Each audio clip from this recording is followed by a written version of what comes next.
बच्चों, निदानात्मक कक्षाओं हेतु मॉड्यूल विद्यार्थी अभ्यास पुस्तिका 2024-25 कक्षा 9वीं विषय सामाजिक ज्ञान की हम देख रहे हैं। अध्याय 3 अपवाह के 1 अंक वाले यहाँ पे वैकल्पिक प्रश्नों को देख रहे हैं, जिसमें सबसे पहला प्रश्न जैसा कि हमें दिख रहा है स्क्रीन पे, सही विकल्प चुनकर हमें लिखना है।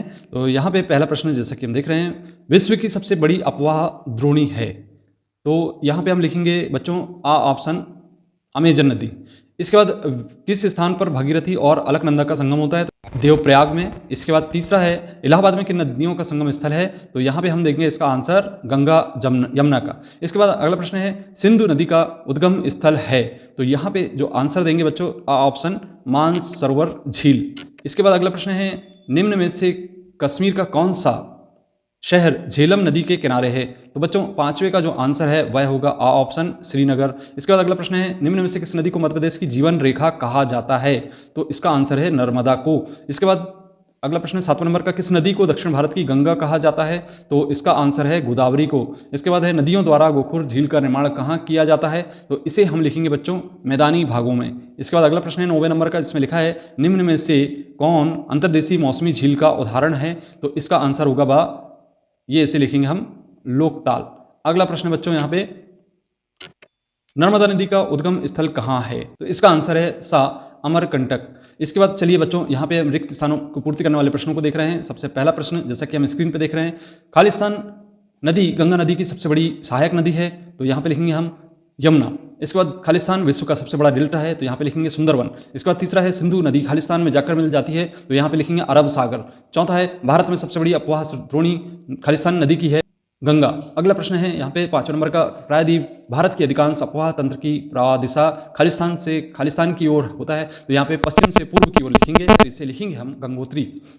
7वां ब्रह्मपुत्र नदी को तिब्बत में खालिस्तान के नाम से जाना जाता है। तो इसे हम लिखेंगे सांगपो। इसके बाद 8वां है कृष्णा नदी की उद्गम पश्चिम घाट में खालिस्तान से है। तो यहाँ लिखेंगे महाबलेश्वर। इसके बाद है 9वां अमरावती हेमावती खालिस्तान नदी की सहायक नदियां हैं। तो इसे हम लिखेंगे कावेरी। अगला है 10वां नंबर का, अंतर्देशीय अपवाह खालिस्तान श्रेणी क्षेत्रों में पाया जाता है। तो यहाँ पे लिखेंगे अर्ध शुष्क। इसके बाद चलिए बच्चों अगला प्रश्न देख रहे हैं, यहाँ पे जैसा लिखा हुआ है सत्य एवं असत्य लिखिए। तो पहला प्रश्न है प्रायद्वीप भारत की अधिकांश बड़ी नदियों का उद्गम क्षेत्र पश्चिम घाट है। तो यहाँ पे कथन है सत्य। दूसरा है किसी नदी तथा उसकी सहायक नदियों को परितंत्र कहा जाता है। तो यह कथन भी सत्य है। तीसरा है भगीरथी व अलकनंदा की धाराएं मिलकर गंगा नदी का निर्माण करती है। तो यह कथन भी सत्य है। चौथा है देवप्रयाग के निकट गंगा पर्वतीय क्षेत्र को छोड़कर मैदानी भागों में प्रवेश करती है। तो यह कथन असत्य होगा। इसके बाद 5वां है यमुना नदी का उद्गम यमुनेत्री हिम नदी से होता है। तो यह कथन सत्य होगा। इसके बाद 6वां है सुंदरवन राष्ट्रीय पार्क रॉयल बंगाल टाइगर के प्राकृतिक निवास के रूप में प्रसिद्ध है। तो यह कथन सत्य होगा। इसके बाद अगला प्रश्न है ब्रह्मपुत्र का नदी को बांग्लादेश में जमुना के नाम से जाना जाता है। तो यह कथन भी सत्य है। इसके बाद अगला प्रश्न है 8वें नंबर का, नर्मदा और ताप्ती नदियां एक दूसरे से समानांतर भ्रंश घाटी में प्रभावित होती हैं। तो यह कथन भी सत्य है। इसके बाद अगला प्रश्न है 9वें नंबर का, भूलर झील का निर्माण भूगर्भीय क्रियाओं के परिणाम स्वरूप हुआ। तो इसका आंसर लिखेंगे सत्य। इसके बाद 10वां प्रश्न, गुरु गोविंद सागर नर्मदा नदी पर बनाया गया है। तो यह कथन बिल्कुल असत्य होगा। चलिए बच्चों अब हम सही जोड़ी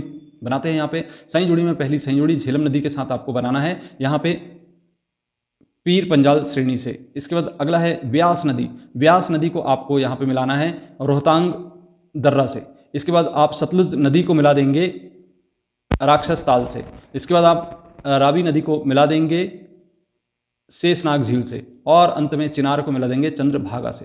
तो बच्चों ये थी सही जोड़ियां। आप अगला प्रश्न जैसा कि हम देख रहे हैं कि निम्न प्रश्नों में उत्तर एक शब्द या एक वाक्य में देना है। तो सबसे पहला प्रश्न है कावेरी नदी का उद्गम स्थल कहाँ है? तो यहाँ लिखेंगे हम पश्चिम ब्रह्मगिरी से। इसके बाद दूसरा प्रश्न है नागार्जुन सागर नदी परियोजना किस नदी पर है? तो इसका आंसर देंगे कृष्णा। तीसरा है ताप्ती नदी का मध्य प्रदेश में किस जिले से उद्गम है? यहाँ पे लिखेंगे मुल्ताई जिला बैतूल। इसके बाद चौथा प्रश्न है राजस्थान या इंदिरा गांधी नहर कहाँ से निकाली गई? तो इसका लिखेंगे हरि के बिरौज से। इसके बाद हम 5वां प्रश्न देख रहे हैं, यहाँ पे प्रायद्वीपी भारत की सबसे लंबी नदी है। तो इसका आंसर देंगे गोदावरी। 6वां है भारतीय मरुस्थल की महत्वपूर्ण नदी है। तो यहाँ पे आंसर देंगे हम लूनी। अगला प्रश्न है लद्दाख गिलगिट तथा पाकिस्तान से बहने वाली नदी है, इसको लिखेंगे हम सिंधु। इसके बाद लिखेंगे हीराकुंड बांध किस नदी पर बना है? तो यहाँ पे लिखेंगे महानदी पर। इसके बाद 9वां प्रश्न, पुणे वर्धा वैनगंगा तथा पेनगंगा किस नदी की सहायक नदियां हैं? तो इसे हम लिखेंगे गोदावरी। 10वां प्रश्न है पृथ्वी पर स्वच्छ पानी की मात्रा कितने प्रतिशत है? तो 0.03%। इसके बाद 11वां प्रश्न है नमामि देवी नर्मदे परियोजना किस राज्य में प्रारंभ की गई, तो यहाँ पे लिखेंगे मध्य प्रदेश। इसके बाद 12वां प्रश्न है गोकुल झील का उदाहरण लिखिए, तो यहाँ पे हम लिखेंगे बुलर झील। इसके बाद 13वां प्रश्न है भारत की किसी एक लैंगून झील का नाम बताइए, तो यहाँ पे आंसर देंगे चिल्का पुलिकट झील। इसके बाद हम देखेंगे 14 नंबर पे पुलिकट झील कहाँ स्थित है, तो इसमें लिखेंगे हम आंध्र प्रदेश। और यहाँ पे लिंगा मक्की झील कहाँ स्थित है, तो इसे लिखेंगे हम कर्नाटक। इसके बाद अगला प्रश्न है भारत की कोई दो मीठे पानी की झीलों के नाम लिखिए, तो भूलर झील और डल झील। भारत के अपवाह तंत्र को मुख्य रूप से कितने भागों में बांटा गया, तो 2 भागों में, हिमालय की नदियां तथा प्रायद्वीप भारत की नदियों। इसके बाद गंगा नदी की प्रमुख 2 सहायक नदियों के नाम, तो यमुना, घाघरा, गंडक तथा कोसी।